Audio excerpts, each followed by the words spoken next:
스타리아 투명 코팅 시공 모습 보겠습니다. 여기는 엔진 부분이고요. 엔진하고 미션 모두 코팅이 되었습니다. 이런 곳에 염화칼슘이 닿아버리면 백화 현상이 발생되고요.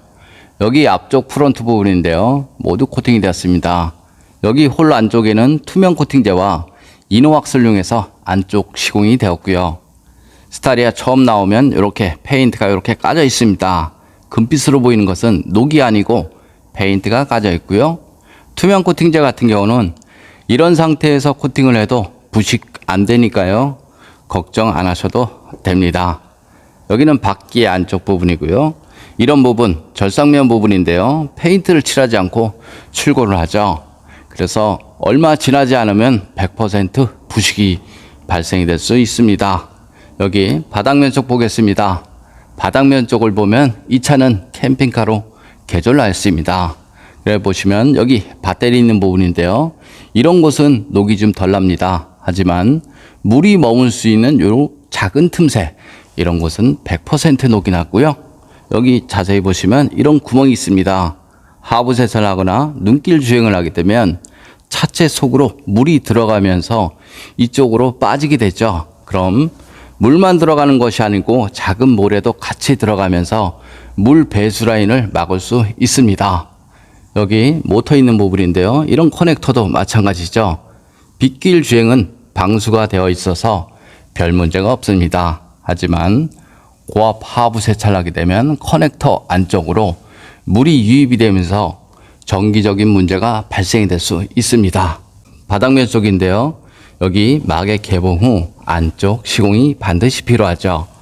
여기 보시면 이런 구멍이 많이 있기 때문에 눈길 주행을 하게 되면 차체 속으로 물이 유입이 되죠. 하부 세차도 마찬가지고요. 여기 측면 부분인데요. 이런 홀 구멍이 있습니다. 하부 세차를 하게 되면 이 안쪽으로 물이 유입이 되면서 이쪽으로 빠지게 되죠. 그런데 물 배수 라인이 굉장히 적습니다. 그래서 이런 곳에 두껍게 코팅을 해버리면 차체 속에 물 고임 현상으로 녹이 나는 경우도 많이 있습니다. 여기 측면 부분인데요. 이런 곳은 사실상 녹이 좀 덜 나고요. 이런 곳이 녹이 잘 납니다. 하단 부분인데요. 녹이 잘 나는 이유는 간단합니다.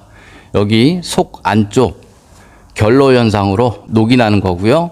여기 보시면 물 배수 라인이 1mm 채 되지 않습니다. 그래서 이런 곳에도 두껍게 코팅을 해버리면 언더 코팅 하지 않은 거에 비해서 못하는 경우가 많이 있습니다. 여기 뒤쪽인데요. 뒤쪽도 마찬가지겠죠. 이런 안쪽으로 물이 유입이 됐죠. 염화칼슘도 유입이 되고요. 여기 보시면 이런 곳은 염화칼슘이 흐르는 곳이지만 이런 곳은 염화칼슘이 머무는 곳이죠. 그래서 이런 곳에 반드시 녹방지가 필요하고요. 바퀴 주변은 염화칼슘이 항상 머무는 곳이기 때문에 자동차 부식 방지를 하고 싶으면 넓은 곳에 두껍게 코팅하지 마시고요.